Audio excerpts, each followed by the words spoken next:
Good afternoon, everyone.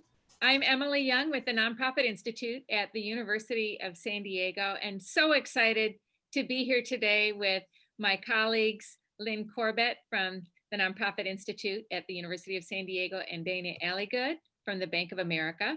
And we're excited to welcome you to this last of a four-part series of workshops that are really meant to help our nonprofit community during this very challenging time. And we know it's now several months in, and there's no end in sight, it seems.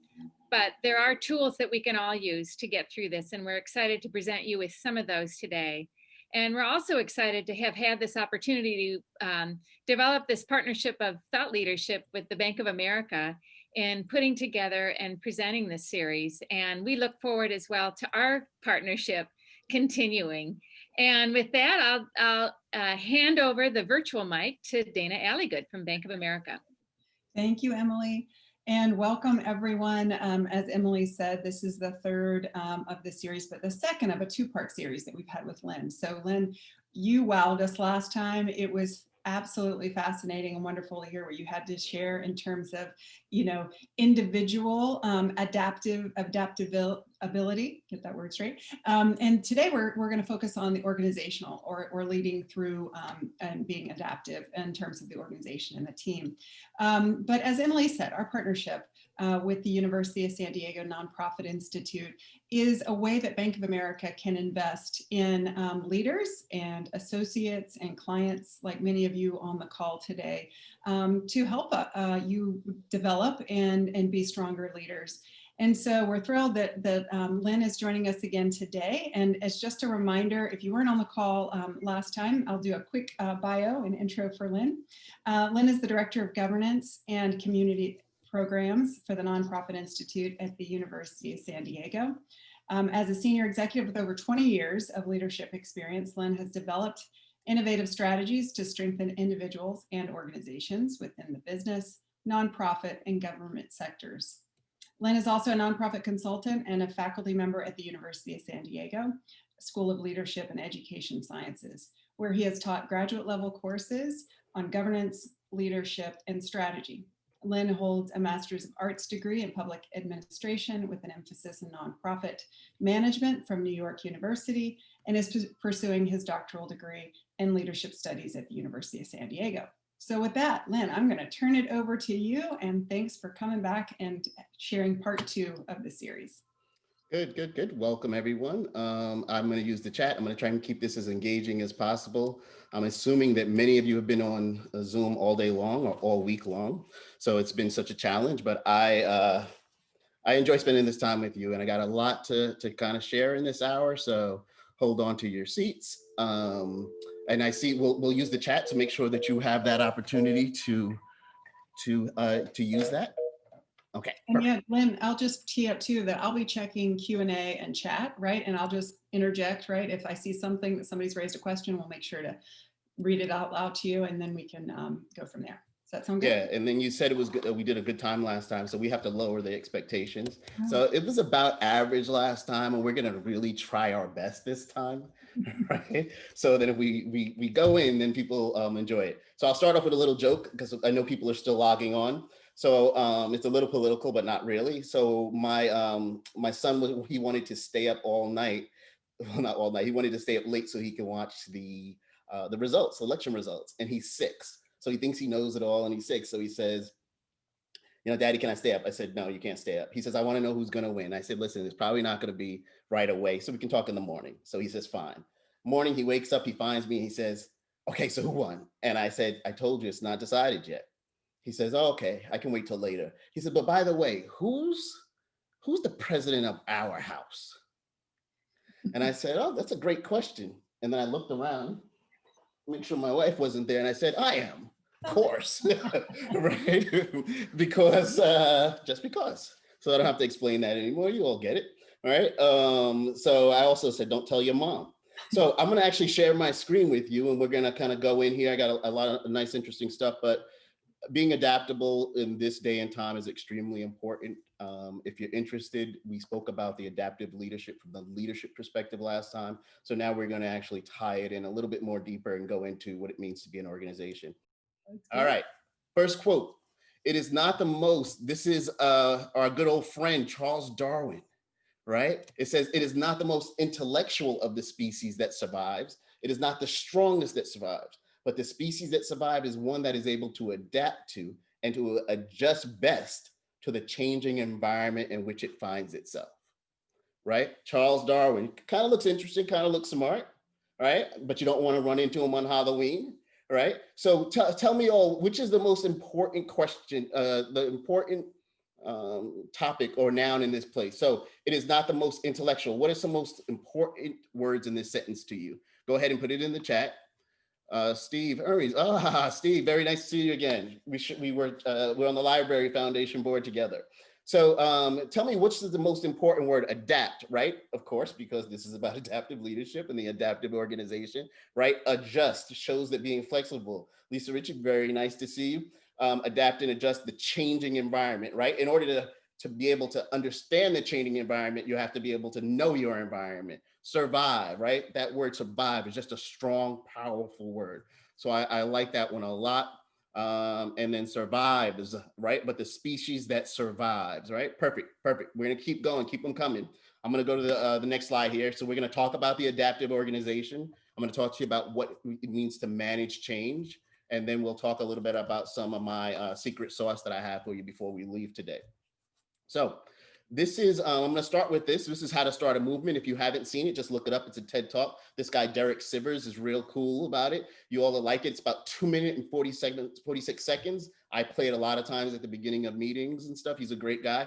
I'm actually not going to show you the 2 minutes and 46 seconds because I need every bit of my time. So I'm going to walk you through what he is saying in here. He talks about what does it mean to start a movement. He talks about a dancing guy, but I've actually transitioned to make it a little bit easier for you. If your video is a little slow, you might not be able to see this that much.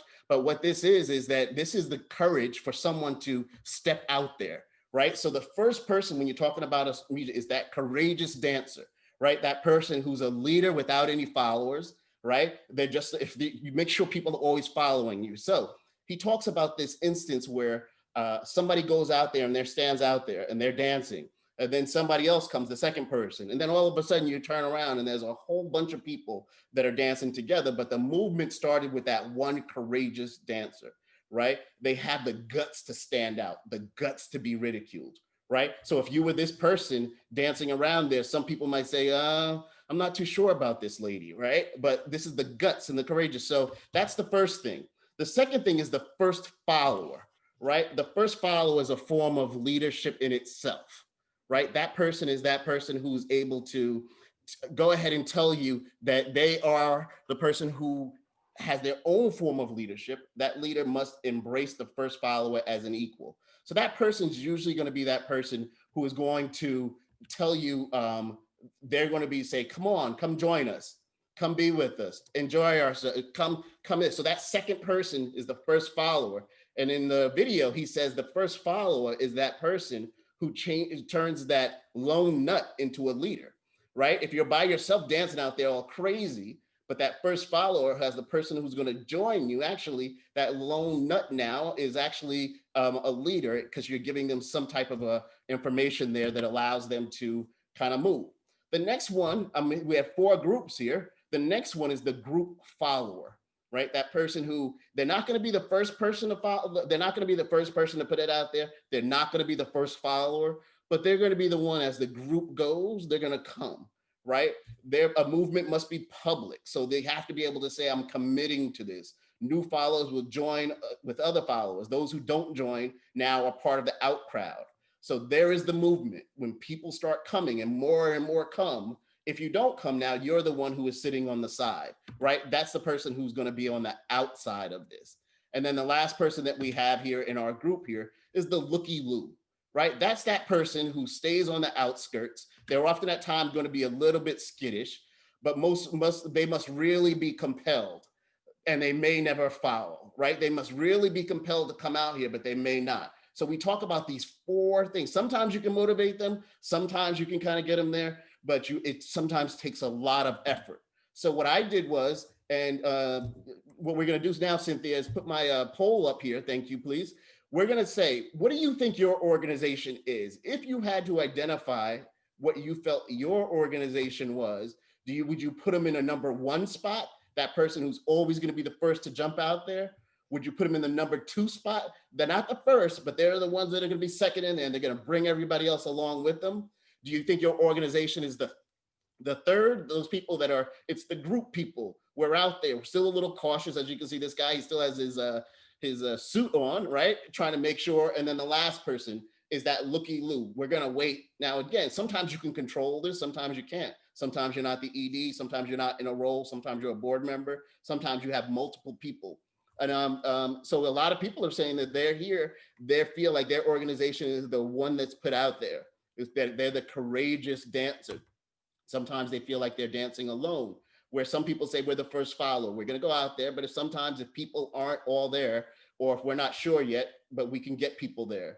And then the next one is the group follower. We want to make sure that all the group goes together. So what happens is that we want to be mindful of that, because everybody has this role. So what we'll spend a little bit of time talking about is kind of like, how do you know what role you're in? And then what are some things you can do at each of these levels, right? So good. Let me show you this, thank you. Let's see who we have here, share results. Okay, so you can see the top list here was the 59% with the courageous dancer. We have there 5 out of the 32, the first follower, the group follower, and then the looky-loo. Right. So we, I think as a nonprofit person, often at times we play all of these roles, right? We might even in one day have each of these roles. So, so good. So what I want you to do is we're going to start talking about this and say, okay, what is our next step here? And I'll go through that with you all. So be who you are. Second quote, be who you are and say what you feel, because those who mind don't matter and those who matter don't mind, right? Be who you are and say what you feel, because those who mind don't matter and those who matter don't mind, right? Powerful way to think about it. And it also talks about that courageous and where you can actually find that courage from. So the steps to starting a movement, these are 4. A couple of, not steps, but a couple of points to keep in mind. Anyone can lead, right? They can gather followers and treat them like equals, right? If somebody comes and says, hey, come join me, and then they say, oh, but you can't do it that way. Come join me, but you can't do this, right? I'm not going to follow them anymore. So sometimes I have to embrace them as equals, and our plan is going to be the same. Sometimes I might have to show them how to follow. It doesn't mean exactly, but it's sometimes me being a leader and bringing people together, I have to show them what the expectations are. The next one is serve something larger than yourself, live heroically, and sometimes courageously, right? You're serving something larger than yourself, larger than your organizations. Movements are normally reactions to the status quo. It's those people who say, I will not accept the status quo where it is. I'm the one who's going to stand up for those sometimes who can't speak for themselves. And they lead people who want to be led and who already get your message. Lead people who want to be led and who already get your message. So very easy to try and say, okay, we know our group, we know who we are. That's how we can start this movement. Except that nothing in life is for free, right? All money is not good money. Nothing is really for free. There's a cost to everything. So when you're looking at it from being adaptive, and when you're looking at it from moving forward, and you're looking at it for starting a movement, there are some costs associated with it. All right. So that gives us at least a little bit of a framework now. Now we're going to kind of jump into the nonprofit community and the world as we know it. You know, these are all the sectors that often at times that we look at and we say, these are recreation and leisure, housing and food, civil society, spirituality, arts and culture, energy, education. So these are all the groups that we can think about when we start talking about a movement, or we're talking about being adaptive. We're not alone. Look at all these groups. Actually, they say that you can tell the true civilness of a society based on their nonprofit sector. How civil is a society? Look at their nonprofit sector, right? Pretty powerful there. But another way, we're not by ourselves, but often at times we see what we are. Like people can't, they're saying, well, the environmental groups, they're on their own. Well, the faith-based groups, they're on their own, right? But we're so much stronger together but an adaptive organization recognizes that and sees people for kind of who they are, right? So when we look at this for the world that we stand now, very, very different than we thought it would be, right?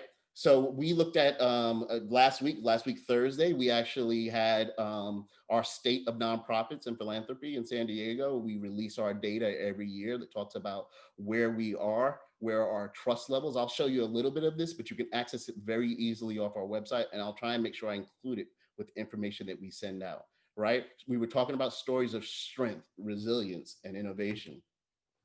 Some of the highlights here, people talk about this third sector not being as strong. And I say, well, is it really? Because we have over 11,000 nonprofits, right? 11,000 nonprofits strong, up 3.4% from last year.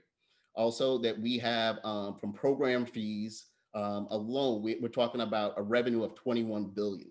Imagine that, how much of that is in our San Diego environment when you look at our county as a whole. Imagine how much that is. And the trend, if you look at the bottom there, continues to go up. You know, we are not a group that's just kind of like just sits there and it's just there, but we do the work that's required. What I like about this one is that for years, we've done this for over 10 years, and we have data every year about trust. And look at this. Public trust, percent of San Diegans who express confidence in local institutions to respond to issues related to COVID-19, right? They trust nonprofits more than they trust corporations and more than they trust government, right? That's some pretty important things. And when we look at it year after year, we as a nonprofit sector have the trust, and we must not like limit our thinking there. That is a very powerful place to be when you have the trust of groups. They're going to trust nonprofits more than corporations, more than governments. And then when times are tough, they're going to go to the nonprofits also. And as you can see here, very, very high precision confidence levels, very high levels of public trust. So something that we could always kind of continue and think about. We have a lot of stuff on leadership also. I'm showing you this just to tell you how much information, how much data we have. A lot of people take this information and they write it into their grants and the opportunities because it's real-time recent data to justify where they are. The Nonprofit Institute has taken the lead to make sure that our elected officials know about this and know also where we stand. And again, I'll send this to you, but if you want to get previous years, you can get previous years also so that you can actually make sure that you're articulating your cause. For those of you who were with us last time, we took a little stroll down leadership lane and we talked a little bit more about leadership and what that might look like, right? We talked about there was a number of different leadership styles here and what style really works well for you. So we did include a link to this invitation that talked about part one. So I wanted to remind people to think about it because with strong organizations, adaptive organizations, we still need adaptive leaders, right? So we talked about different leadership styles. This one is transformational leadership. We talked about laissez-faire, autocratic, bureaucratic, democratic, different leadership styles. So very, very important. As a professor, I'm asking you another question here is that if you go back and do that, and you look at that, think about what is your leadership style that best describes your approach. Everybody should have a leadership approach. My leadership approach, my definition of leadership is intentional. How do we make sure if anything's going to happen, I have to be intentional about it. My organization has to be intentional about it. So the question is that what is your definition of leadership, right? If you want, Cynthia has put that link to the report into the chat. Copy and paste. Don't look at it now because you're paying attention to what we have going on, but make sure that you save it there. And again, we will send it to you after that. Okay, this is our next little exercise here. So for those of you who have seen this before, for those of you in the business world, you may have known this or went to school for it. This is organizational life cycles. They talk about organizations and where they are on their life cycle. In order to be an adaptive organization, you have to know where are you on your life cycle. So just like anywhere else, and you compare this to human development, the startup phase is very much like an infant, right? The startup phase is very much like an infant. Adolescence, like a teenager, when you talk about organizations. Nonprofits often talk about, we wanna sustain ourselves. We wanna sustain ourselves. A diagram like this is age independent. It's not how long you've been in business. Somebody could have been in business as a nonprofit for 100 years and they could still be at their startup phase, or they could be back at a startup phase. So it's age independent. The reality is that people who don't do something to renew themselves, they try and sustain themselves, but if they don't do something to renew themselves, they're at risk of decline and dissolution. So what this is saying is that from a strategy guy, I say, if you're not going forward, you're going backwards. You've got to figure out, where are we on our organizational life cycle, and what are we doing to renew, or what are we doing to know where we are? So somebody's at a beginning stage, they can't say, hey, we're going to solve all of these things, because we're still up at a startup phase. But right here, the way I like it, it's the old adage, what got you here won't get you there. So sometimes based on where you are is where you want to go. So I want you to, where do you think that your organization is on this organizational life cycle? And while you're writing that down and thinking about it, I'll give you an example. When people stop talking about Apple iPhone, what do? What does Apple do when people stop talking about Apple iPhones? Well, what they do is they release a new iPhone. For that, they're renewing themselves, right? But they release the phone, everybody starts talking about them again. The number one way to renew a nonprofit board is to add a new board member. Because if you add that new board member, they're going to ask questions. Why are we here? Why are we doing it that way? And then people can say, that's a good question. The same thing, number one way to organization is to think about it, continually assess our needs, continue to evaluate.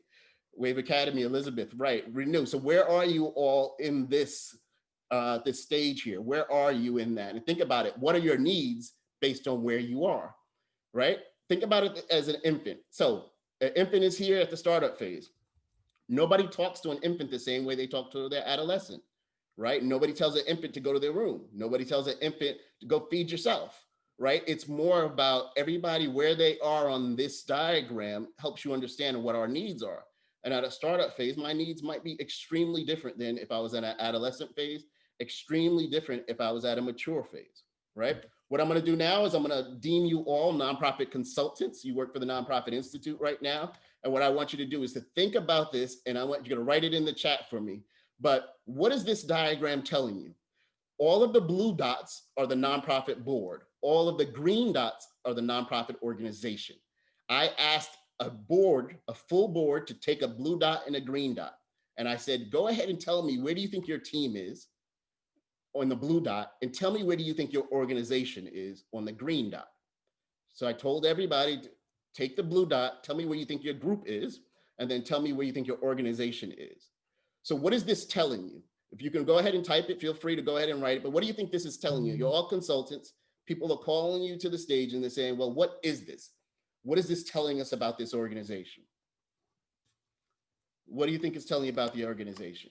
And Dana, since they're going to be writing it, it's going to take a little bit longer. I'll go ahead and ask you. So, so here, they are not connected. They're a lot in the adolescent phase. Poor communication, right? It needs renewal. Thanks, Kim, right? They are renewing and growing new board members, new work to enhance what they have been doing. The first thing that I see is that there is technically alignment. All the blues are together. All the greens are together. So we have alignment there. Imagine that, right? The business board is as informed as staff leadership. It could be, but we have alignment, all the blues, all the greens. Researchers, we throw out outliers. I've been in groups where they want to spend the rest of the day talking about that one blue dot way over here, right? Think about it. You're going to spend all the day. Why would somebody rate us that way? Why does somebody think we're on the decline, right? When technically you want to think about this group and you want to think about the organization. And this organization is at risk of decline because many of us feel that way. So if I'm a researcher and I throw out the outliers, I throw out the highest blue, the lowest blue, the highest green, the lowest green, and it can give me a picture of what's going on here. But I have to tell you this, there is not a true right answer. It's more about knowing where you are on your life cycle. Because technically, if I'm an organization at risk of decline, what type of group do you think that I want working with me? What type of group do I want to have if I'm an organization that's mature, thinking about being stagnant, and I'm at a place where I'm in need of a renew? I'm actually going to want a board, want an organization, want a team that is full of adolescent people. Often at time, adolescents, they have the energy, they take risk, they do all of these things. So I want a group that's adolescent teens just following us here. And from the adolescents, then we're able to say, okay, how can we transform this organization? How can we renew? Again, it's not saying that this is bad, not saying this is horrible. It's just knowing where you are as an organization. If you're going to be adaptive, one of the biggest things is knowing where you are. That is essential, it's important. The other thing up my bag of tricks is this golden circle. Many of you have seen great leaders, how great leaders inspire action. It's a book series. And Simon Sinek is a great guy. He goes all over and trains people. But what he talks about is when people talk about our organization, they often talk about the what of our organization and they don't talk about the why. People really don't buy what you do, is what he says. They don't buy what you do, they do why you do it.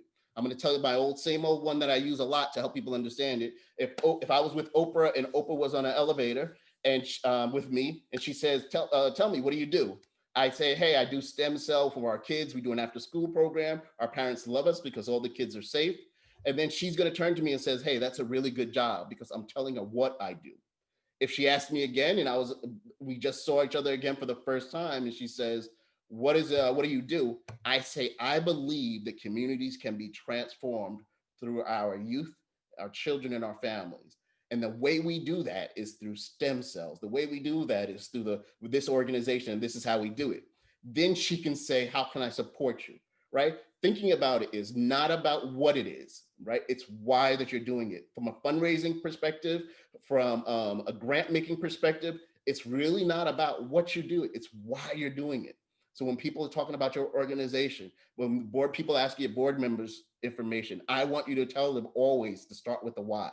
What I've asked people to do is to watch this video by Simon Sinek. It's 16 minutes, and it's talk about the clarity of the why, the discipline of the how, and the consistency of the what.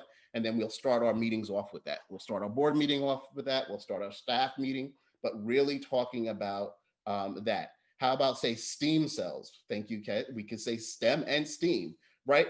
Figuring out there's different ways to do it, but not what I do, but why I do it. So I wouldn't talk about the programs that I'm doing, but I would actually talk about why we're doing it, why this is important to us. Good.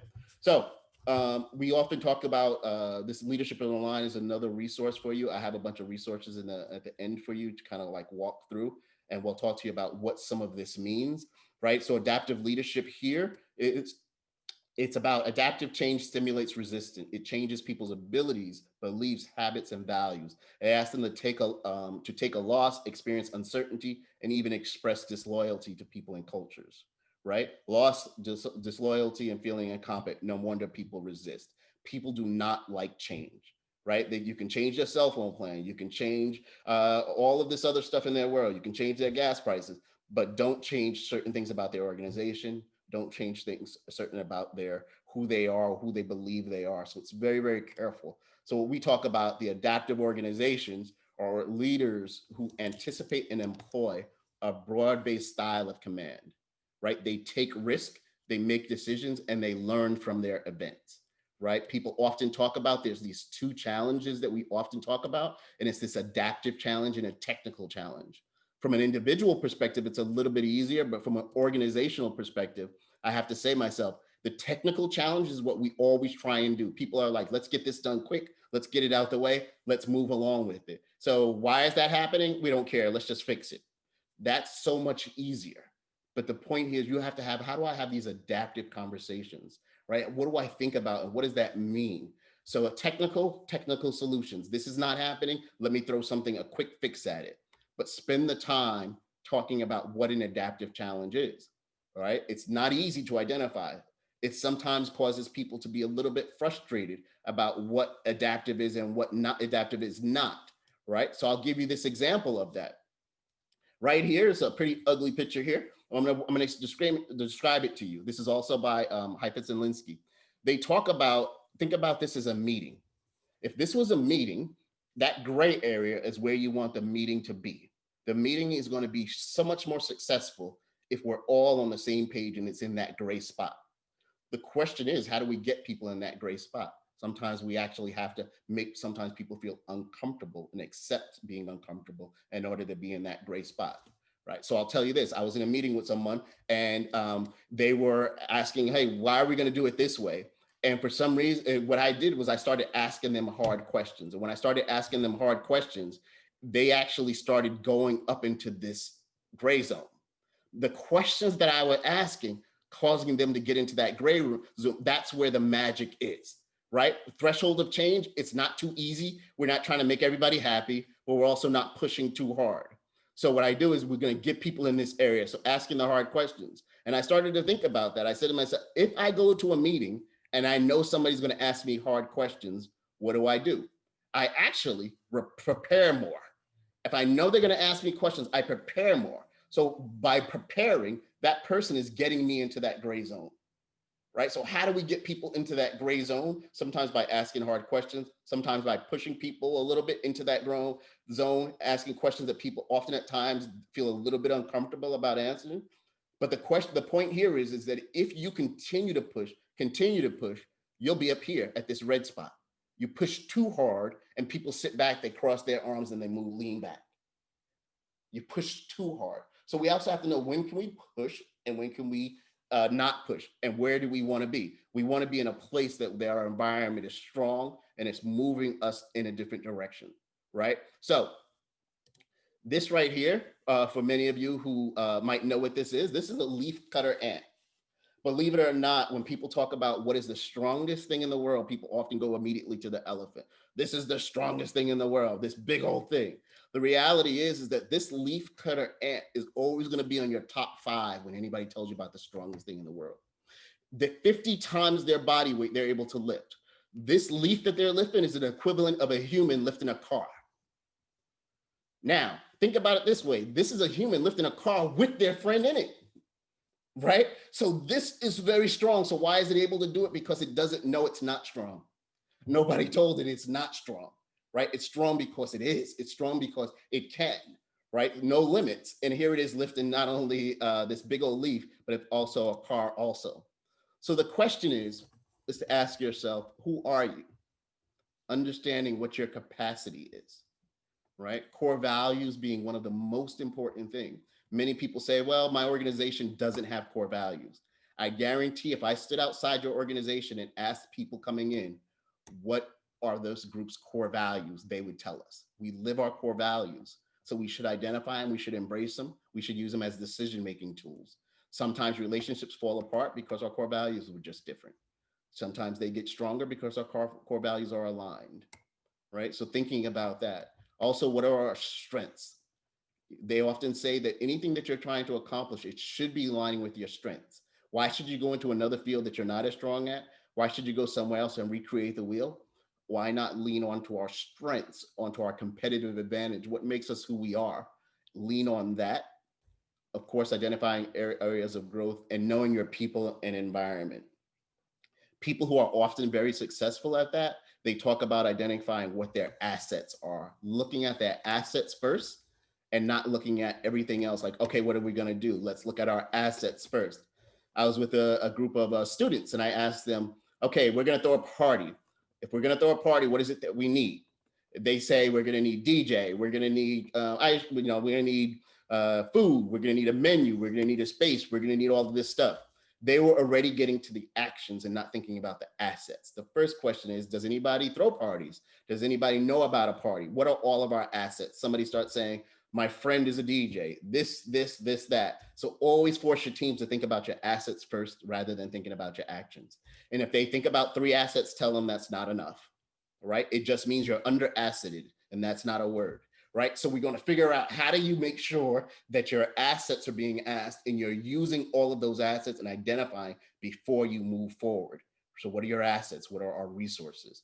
We find that people, and then also, where are you on your life cycle? Identifying that, keeping that in mind. We find that people who look at resources and resource development, they have a broader definition of what resource development is.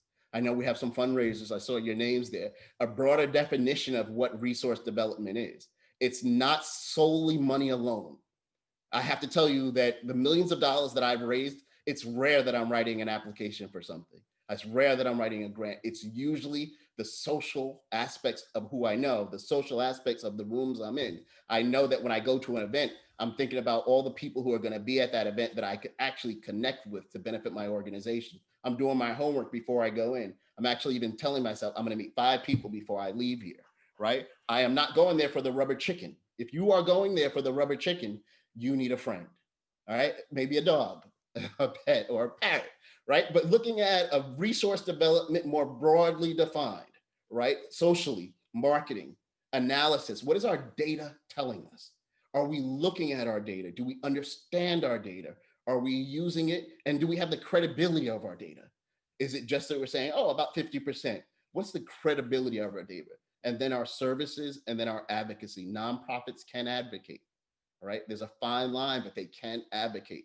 We want people speaking up for their organizations. We want people speaking up for populations where they may or may not be able to speak up for themselves.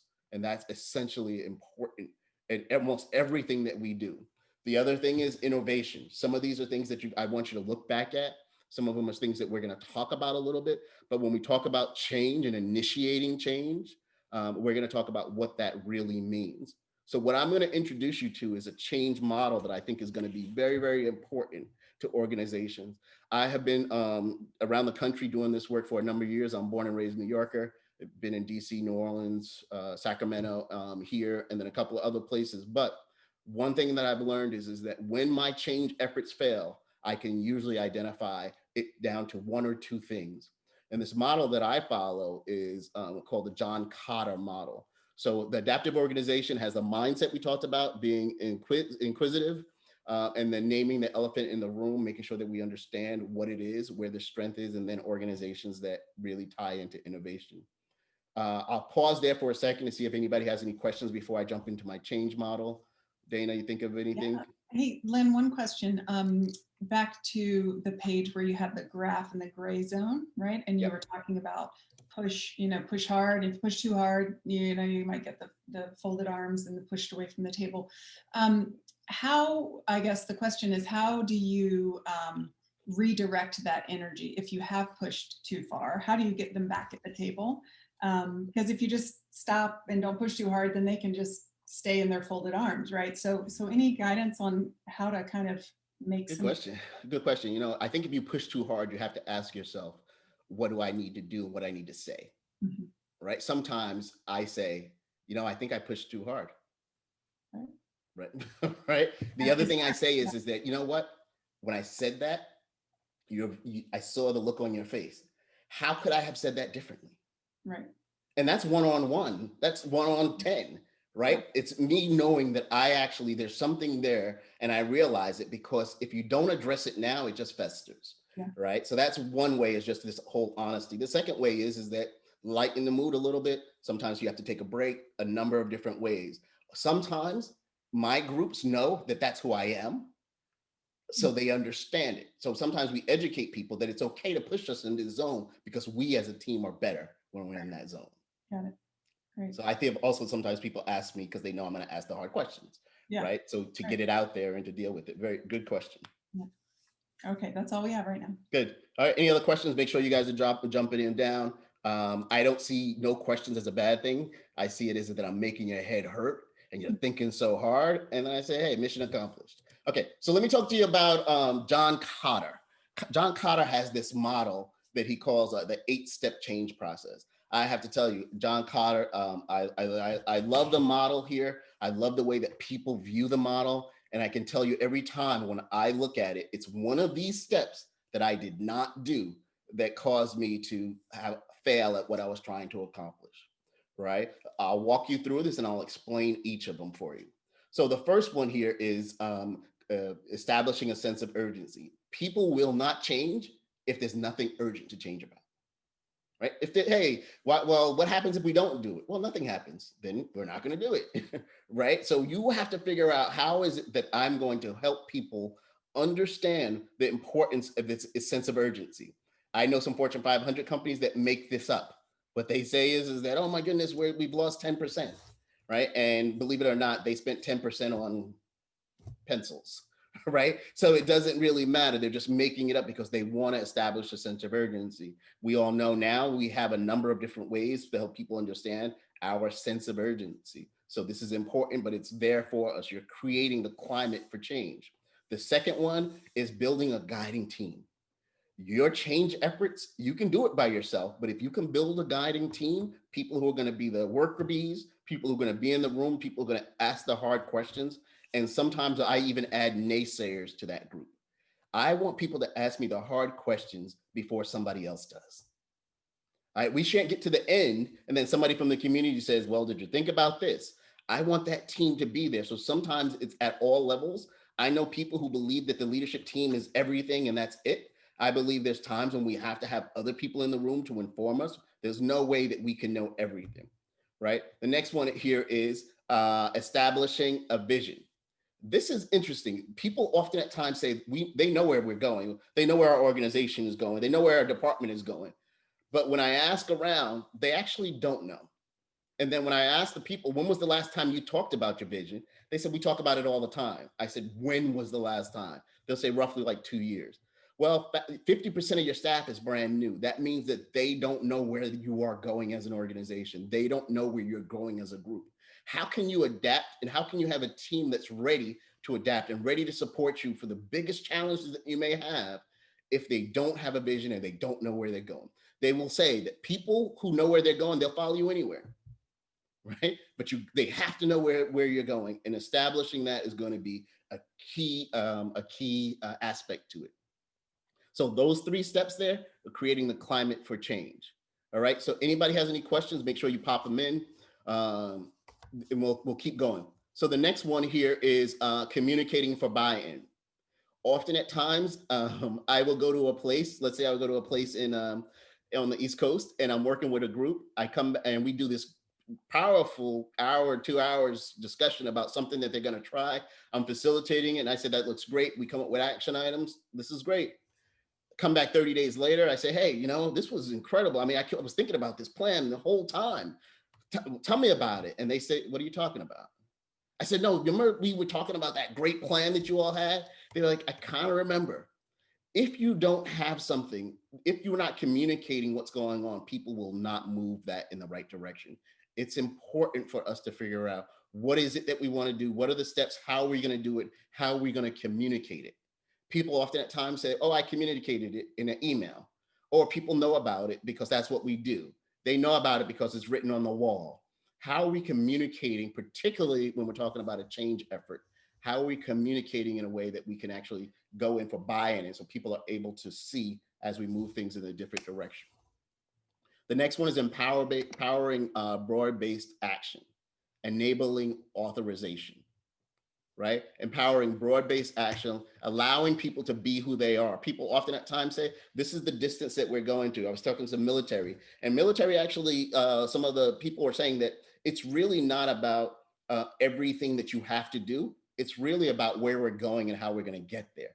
So often at times, sometimes they're giving people the ability to be able to move and be flexible if we still get there. So somebody walks into my office and they say, hey, we were thinking about doing this activity. What do you think? I said, what do you think?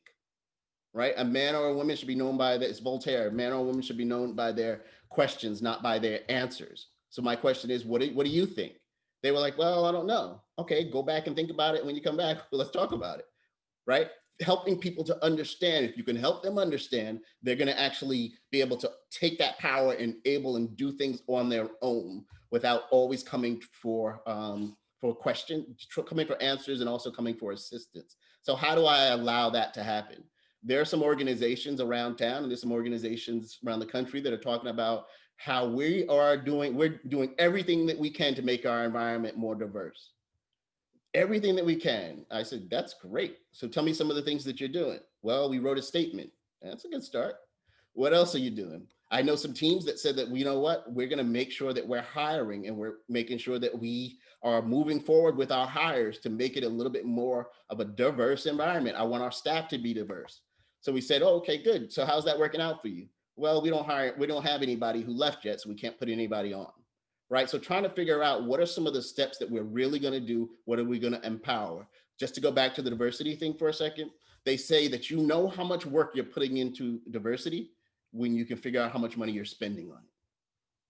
That's your measurement of how much work you're doing for diversity, how much work you're trying to do with some of your actions. How are you moving things forward? Of course, it's only one measurement, but it's a good one. Ask yourself, ask your organization, ask your community, how much am I putting into that? The other thing is creating short-term wins. What are our short-term wins that we're going to need so people can see that there's movement here? If there's not movement here, people can't see it. They may or may not buy into it. Dana, were you going to ask me something? Yeah, I was just going to say, as you were talking about the communicate and buy-in, one of the things I think of too with organizational change is, and maybe using the analogy of the dancers, right? You have the courageous dancer first, and then you have the followers that were dancing. And so one of the big things that I think is important too, not only after the communicating, but it's the training and helping those dancers or those followers that are coming along with change to tell them what they stop doing and what they start doing, right? So I was just curious in this, 8 steps where that training comes in, right? Because it sounds like step 5 is empowering people and allowing them to be themselves, but then there's also some, I would think, direction that has to be given to some of the followers, right, to Good. affect change, so they stop doing certain things, and then we're going to do it the new way now. So any thoughts around Very training? good question. Very good question. I'm actually going to ask everybody out there, what step would you think that training would fall under? So go ahead, take your head off the desk, wake up, and go ahead and write in there and tell me, which would you say would be the part where we could identify the training needs of a group? Where would we identify the training needs of a group? Anyone? 4, build a guiding team. Look at that. There's people out there, Dana. I thought it was just you and I. So throughout, good job. Throughout, 5, empowering. 4, communicate for buy-in. The entire time, very nice. Vision, very nice. 4, communicate for buy-in. I think that the question of throughout is important. I would say if you had to get started anywhere, it'd probably be around that 3. Okay. Once you establish that vision, it'll Right. probably come up that we can't do that because we're not trained in it, or Okay. we need to help people do it. Right. Yeah, right. Axiom, yes, 3, 4, and 5. So that's normally where it would come up. But in order for you to have create short-term wins, you're going to have a team that's prepared and ready. I often at times tell people that you have a tool belt and you want to keep that tool belt of tools. You want to keep them sharp. You want to keep them ready. And often at times you want to help your staff be able to expand their tool belt. And one way to extend their tool belt is giving them the training resources that they need.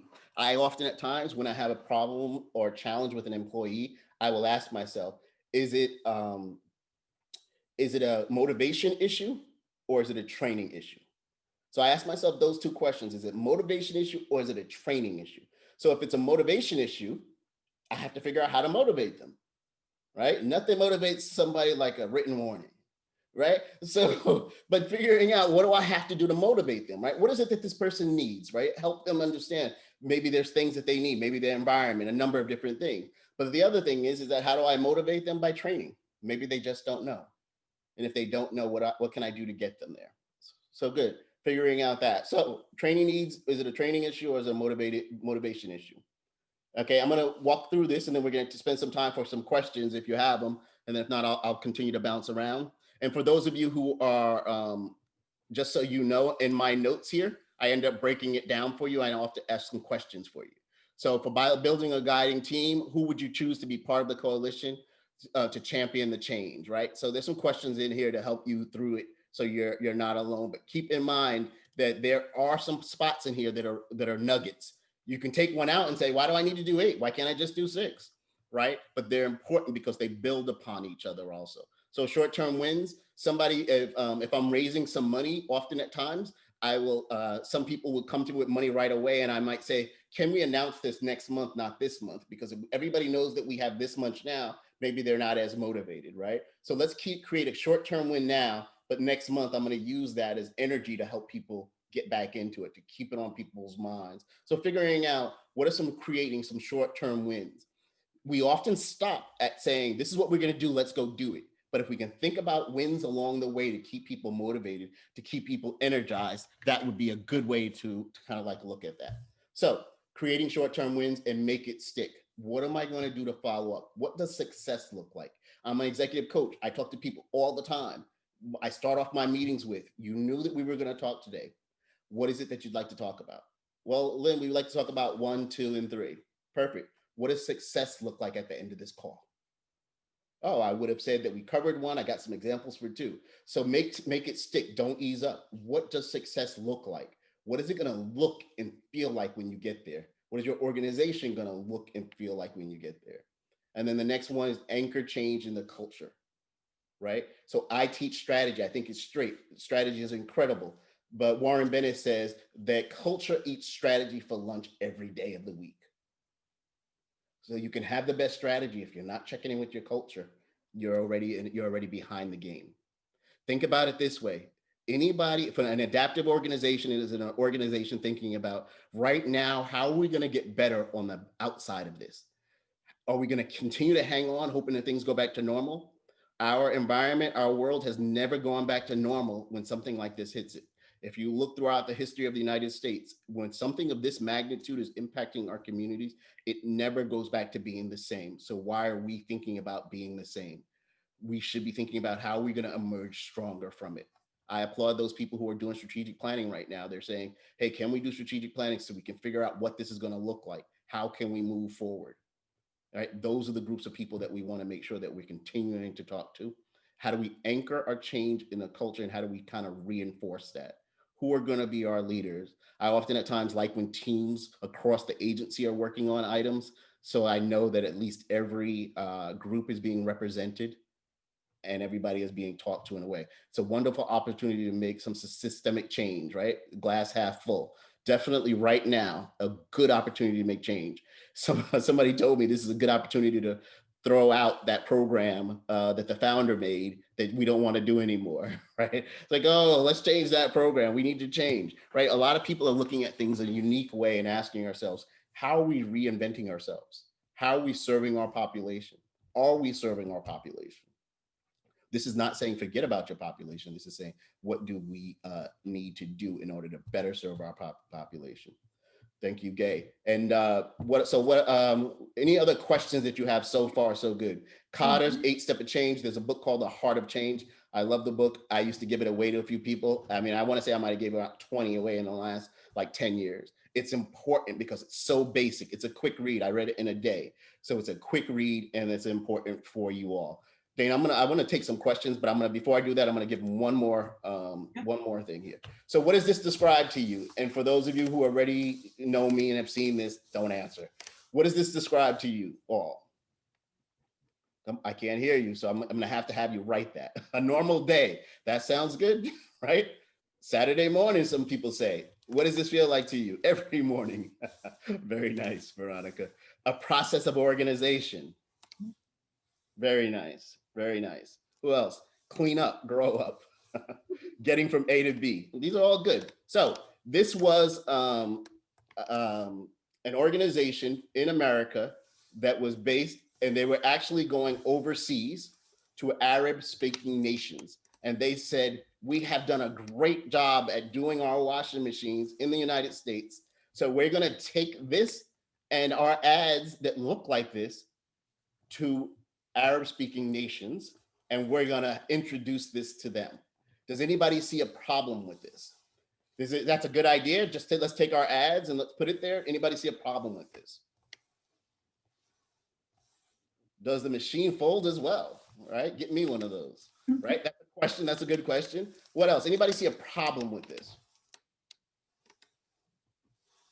Recognize that the culture is different. Water, cultural differences. What if we don't have water or energy in the house, right? All good things. You don't want this sitting in your living room and you can't hook it up, right? Power, potential lack of cultural relevance, all of that stuff. Detergent, very nice, right? So in essence of time, I'm gonna cut it short here.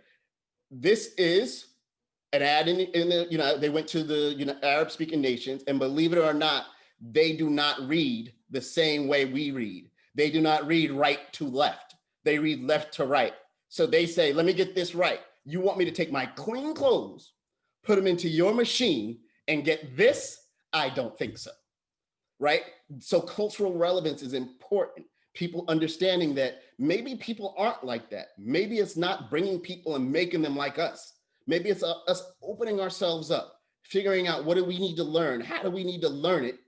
What do we need to continue to do to learn, to ensure that we have everything that we need in order to do what we want, right? Learning, continuing to learn. I like this quote by JFK here. Leadership and learning are indispensable to each other, right? We just have a few moments here So Dana, I want you can ask the questions, but if anybody has any questions, and if your head is hurting, that's good. But if you have any questions, make sure you get them in now. Yeah. All right. So I've got a question here. It's around what if you're not the decision maker, right? And you're trying to affect change as it relates to diversity and inclusion. How do you Perfect. recommend being part of that change? Perfect. Beautiful question. So, a couple of things is that I have to tell you that, and even in my own environment, I don't want to be the angry Black guy trying to just cause change, right? Oh, this is it. You're not doing this. You're not doing that. It's extremely hard because of what I see sometimes. But I realize what everybody used to say about, it's easier to get bees with honey to a certain extent, right? It's me not being able to help people understand, but it's also letting the environment. This is a valuable time for people. So it's really like if I'm in that environment, or if I can talk to my supervisor, it's called managing up. People don't know what they don't know, right? And I don't want them to feel guilty because they don't know it. It is not your fault that you grew up in San Diego and you're white and you grew up on an all white block. That is not your fault, right? What is your fault if you're going to sit there and say, but this is perfect. Everything is great, right? In your world, it is, but it's not so great for everyone else. So it's really helping people understand. And there's so much literature, there's so much information out there now that can help people figure that out, right? And there's people who are, I'm going to give you this quote as I talk, because I think that this is important. One of the great liabilities of history is that all too many people fail to remain awake through great periods of social change. Every society has its protectors of the status quo and its fraternities of the indifferent, who are notorious for sleeping through revolutions. Let's get this out there. It's protectors of the status quo. There are a bunch of people who don't want things to change, right? They say, hey, we don't want things to change. So there are those people, but there are those people who just don't know, right? So Alice is a good point here. Teach them, show them. I think there's some stuff even from Harvard. If you look at a Harvard Business Review, they talk about managing up. If you can't find stuff, you email me and you figure out what are some ways that we can manage up and help people. Today, our very survival depends on our ability to stay awake, to adjust to new ideas, to remain vigilant, and to face the challenge of change. This is my email address, right? So I'll put it up so you have it. But my point here is that I tried to get a position that was higher than me one time, and I had all of these ideas, and they said, well, then, the position's already been filled. I walked out of that office saying, why aren't I doing these already? What was holding me? Why do I need that position to do this already? And believe it or not, when that next person came in, they learned so much from me. It propelled my career, but it's a mindset, right? There's not only one way. One way is you can run through it, but then there's another way also, and it's helping us still get to the mission, helping us to adapt. But if you're thinking about you and how do you move yourself forward without your followers, it's just you by yourself. So this cultural stuff is very, very important. It's important for people to look at it that way. I am actually in the middle of getting a certificate in diversity, equity, and inclusion. And I'm telling you that because I have some stuff to learn. Like I need to be able to help people. I can't help people because I can say that my experience is being Black. Being Black has helped me see a whole bunch of things, but it doesn't mean that I can educate people in a way that they'd understand or move the pendulum in any way.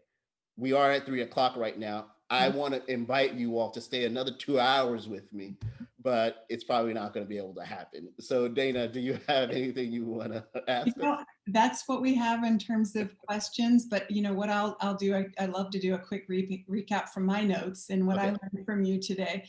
But in session 1, you talked to us about the different types of leadership styles and how to be adaptive individuals, right? And today you took us through how organizations need to be adaptive, and you showed us the Kotter model, which had 8 steps. So the first around urgency, the second around having a team, the third is making sure we have a vision for the organization. The fourth is communicating and getting buy-in. The fifth is empowering the teammates to do this, to embrace the change. Establish short-term wins. Make sure you've got some short things that keep everybody motivated and excited. Make it stick and not let up. And then anchor all the change in the culture, right? Very nice. There we go. Very nice. All right. Well, Lynn, thank you for, I'm sure everybody on the call and on the Zoom, your head is just spinning with all this great information at light speed. It was fantastic. And thank you, Emily, and for the partnership with the University of San Diego. So while this is the end of our session, this two-part series here, this is not the end of the partnership with the university. So we look forward to other opportunities to partner with you all and bring content to nonprofit organizations. So Lynn, thank you and have a great day. All right, thank you all. Bye now. Bye.